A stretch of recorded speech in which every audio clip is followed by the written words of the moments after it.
you won't be allowed to sit in the exam. If you forget your double check all these things the night before the exam. Make sure to have all your documents and ID. Keep your stationery and tools simple. Make sure to have a good quality wired headphones or earphones. If you follow this checklist, you'll be ready for the exam day with confidence.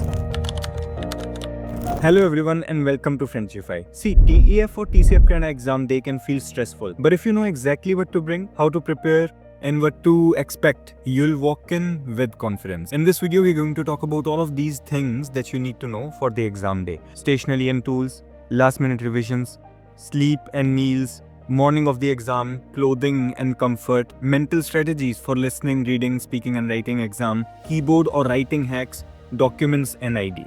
Each one of them is very important part of information as they are coming from personal experience and the experience of my students as well, those who have cleared the exam recent. But if you are a little impatient and would just like to get to know about the documents to bring, you can just jump to the last portion of this video. I have given this structure to the video because I want to keep a chronological order of each detail so that it is easier for you to plan your exam day. In the end, I will also share a couple of mistakes that I personally made on my exam day. Mistakes that would have cost me a chance to even sit in the exam. So let's get started. So first, stationery and tools. See, these days no one gives a pen and paper based TEF TCF Canada exam, but if you do, depending on your exam center, you may need pens or pencils. So bring a pen plus a pencil. But now because these exams are computer based, pens and pencils are not even required. Some of you may be like, oh, what about note making while giving writing, speaking or even reading and listening exam? Well, in the first place, they don't even allow note making in any of these aspects. But still, you can carry a pencil in your bag if you want, just in case. I honestly don't think it will be needed apart from signing a couple of formality documents. Let's talk about wristwatches. See, some centers may allow you to keep a basic watch to manage time, some may not. I don't really recommend bringing a watch because now you see, you don't want to carry too many things which are not necessary.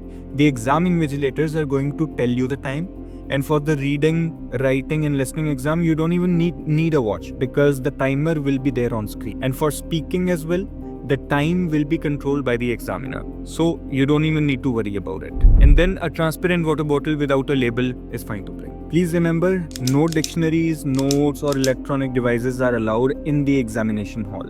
But you can still keep them in a bag because anyhow, before entering the exam room, you will be able to leave your belongings in your bag outside the room. So having a bag with you is a very good idea. And one more important thing, headphones. Make sure you carry a pair of wired headphones, the ones with the anox connection. Many exam centers, especially for listening, may not provide the headphones and ask you to use your own wired headphones. Bluetooth devices are often not allowed for security reasons, so don't really rely on wireless or noise cancelling ones. Just bring a simple AUX type headsets that you already tested at home to make sure it's working properly. And obviously, once you book the exam, they will be sending you instruction on what to bring and what not to bring. So do not worry too much. It should be fine. Last minute revision. Firstly, on exam day, do not study. Please. The day before the exam, don't learn anything new. Instead, quickly revise your connectors like parce que, donc, pourtant, en revanche.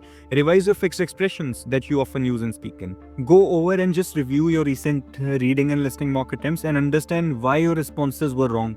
Try to stay familiar with the types of questions and the audios that can come in the exam. Review your mistakes in recent writings just to be aware of not making those mistakes and revise the writing structures and connectors once again. And honestly, that's pretty much it. No need to study hard. This exam is not like our high school exams.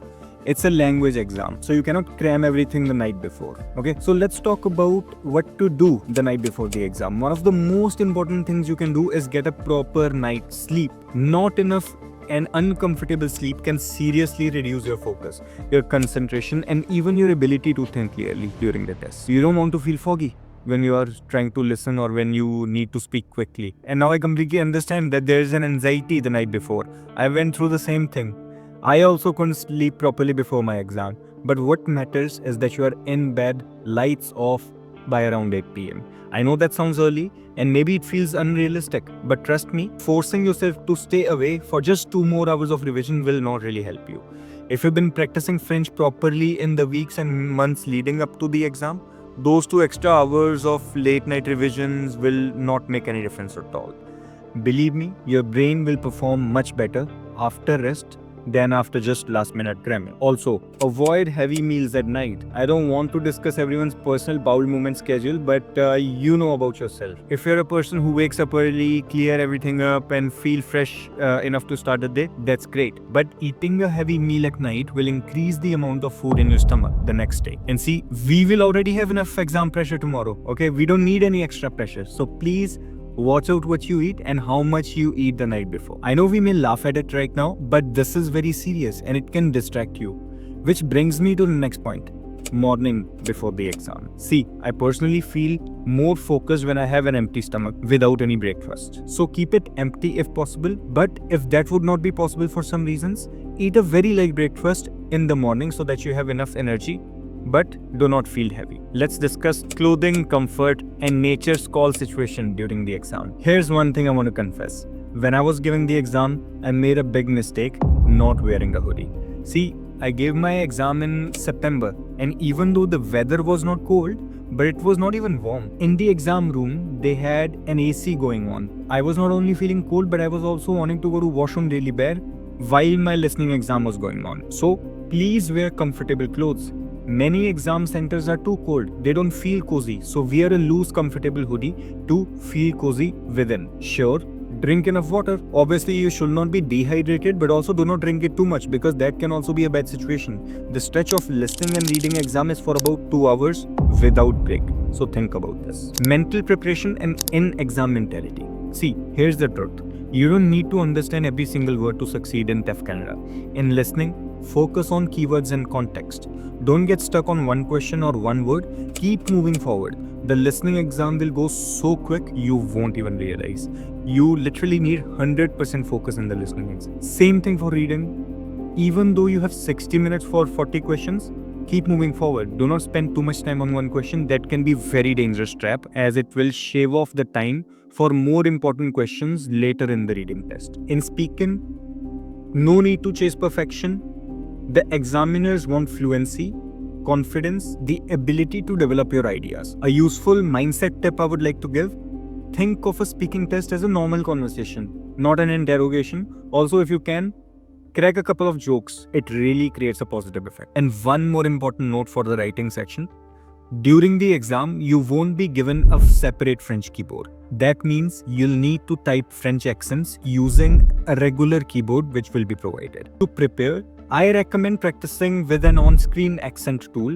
Write a couple of short texts there just to get used to where the accents are. Now it's true that the exam on-screen keyboard may not match exactly, but this practice will help you stay aware and avoid losing time during the test. You can type on-screen French keyboard on Google and go on to the first tool, which is called Lexi Logos, and practice some writing there. You can also learn the Alt plus code pattern for French accents on standard keyboard.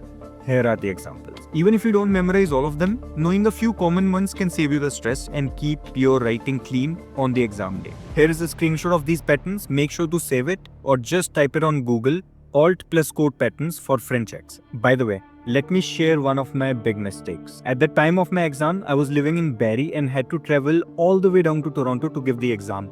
I left at about 7:15 in the morning thinking I had plenty of time, but I completely underestimated the Highway 400 traffic. What should have been a comfortable drive gave me a lot of stress. I was stuck for so long that I only managed to reach the exam center about 10 minutes before the start time. I reached at 8:50. Even though the plan was to be there by 8:20 or 8:30, but I was late. Honestly, it could have cost me the chance to even sit in the exam because exam started at 9 o'clock. That's why I always tell my students, plan your travel carefully, especially if you're coming from outside the city. Aim to arrive at least 30 to 45 minutes early so that no matter what happens, traffic, parking, last minute stress, you will still be safe, and it will help you to be more acquainted with the location as well. Now, once you have reached the center, these are the most important things that you need to present. We are going to talk about our documents and ID. This is the most important category because without these, you cannot take the exam. Make sure you have 2 pieces of ID. Even though it is not needed, I will highly recommend it. Your valid passport, and it must be the same passport you used when registering, and passport is necessary. The next thing is your driver's license. And just to be safe, carry a proof of payment of your registration email. Again, they don't really ask for it, but it's better to have just in case. And please double check all these things the night before the exam. If you forget your ID, you won't be allowed to sit in the exam. So let's do a quick recap. First, make sure to have all your documents and ID, your passport, your driver's license, and if possible, a copy of your registration email. Double check them night before. Second, keep your stationery and tools simple. A pen, a pencil, transparent water bottle. Leave the extra gadgets at home. Make sure to have a good quality wired headphones or earphones. Third, focus on your personal comfort. Wear layers if it's a chilly weather. Bring a hoodie. Avoid drinking too much water and eat light so that you stay fresh during the exam. Number 4, prepare your mindset. In listening and reading, do not get stuck. Keep moving forward. In speaking, aim for fluency, confidence, and natural conversation, not perfection. No pre-memorized phrases as well. Fifth, remember that there will be an on-screen keyboard for writing. Practice typing accents with the alt codes so you don't have to waste time figuring them out. And finally, plan your travel. Leave early. Arrive at least 30 to 45 minutes before and avoid unnecessary stress like traffic or parking delays. If you follow this checklist, you'll be ready for the exam day with confidence. If you found this video helpful, check out my full TEF Canada playlist for more strategies and practice tips. And tell me in the comments, what's the one thing which you're worried about most during the exam day? You can go on to FrenchifyWithVyom.com to register for Frenchify programs, or you can even book a meeting with my team to discuss the French programs and then start accordingly. Merci et au revoir.